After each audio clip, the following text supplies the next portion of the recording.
This is a nonpartisan podcast, I will say. Okay.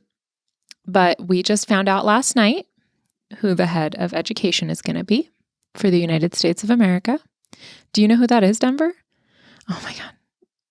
Do you know? Of course. Oh my God, Denver. The audible typing.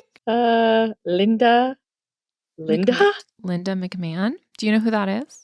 Don't look at her bio. She's a former wrestling executive. Mm-hmm. She's is it Ed McMahon, I believe? Your face right now is literally my face last night. It's not a joke. It's real life. Wait. Vince Vince looks McMahon. Like Judge Judy.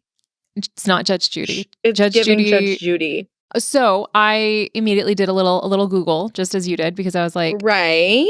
Vince McMahon, I have heard of. I'm not. Are you a wrestling fan? Are you a wrestling girly? No, but there's a really hot guy in the wrestling world. Is that what it is? He's like that really hot Samoan guy, and he has like a ponytail.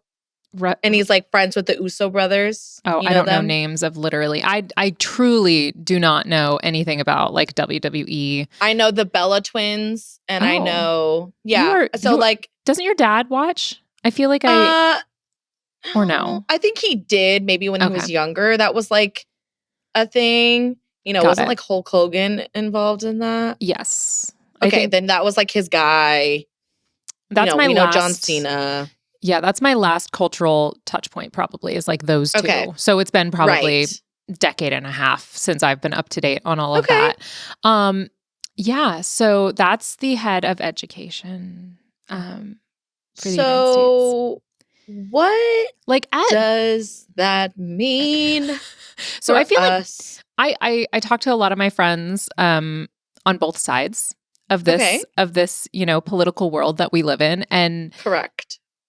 What the fuck was the response from both, which feels like a bipartisan kind of response that what is happening.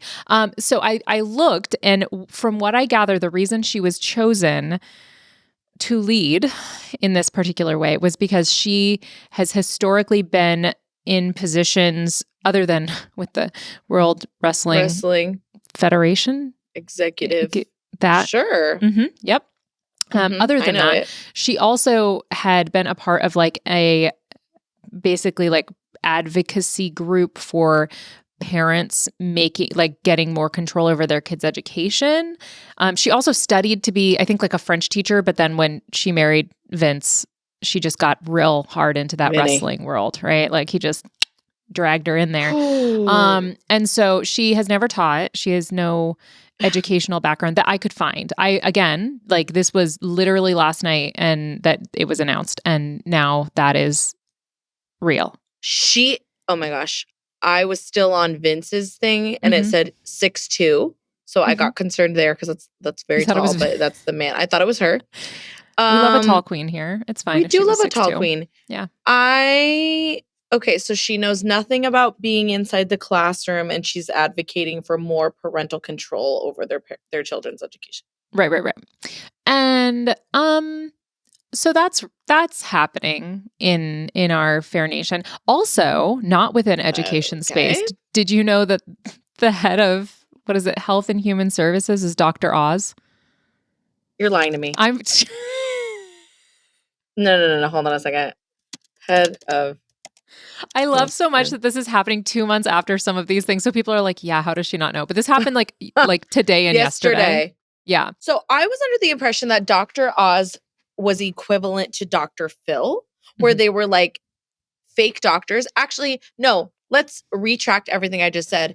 My dad, which by the way, my dad is a huge fan of the podcasting world, and he wants to do a podcast of his own. Oh. He was talking about on the radio once upon a time that Dr. Oz and another fellow had do you know where this is going? No.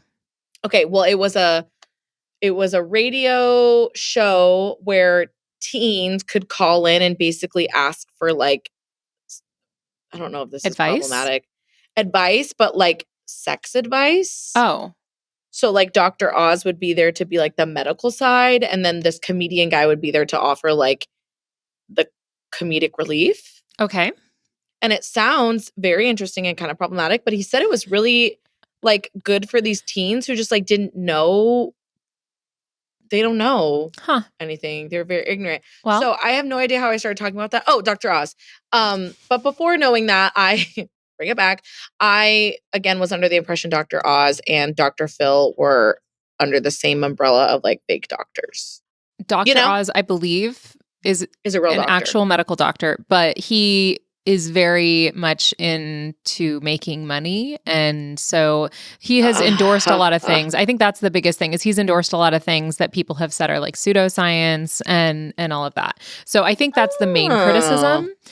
It just is like a wild assortment of humans to put together on like the halls of our beautiful nation. But it just kind of feels like we are playing a game of Clue.